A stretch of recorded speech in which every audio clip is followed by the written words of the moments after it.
స్వతంత్రం కోసం జరుగుతున్న యుద్ధం ఇది. ఈ యుద్ధంలో నువ్వు గెలవాలి. నా యుద్ధం గెలుస్తుంది.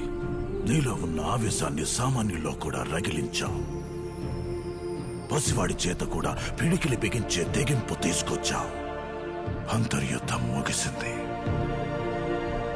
తెల్లవాడి తలని నరికి అసలు యుద్ధాన్ని మొదలు పెట్టావు. అయితే బాలిగాళ్ళందరూ ఐకమత్యంగా ఉంటారని, అందరూ నీతో వస్తారని నమ్ముతున్నావా? ఏంటొచ్చేది?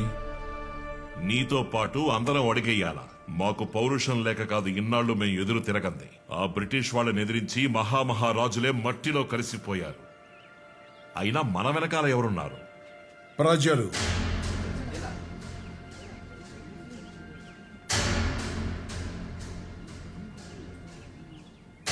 ప్రజలై యుద్ధం చేస్తారు.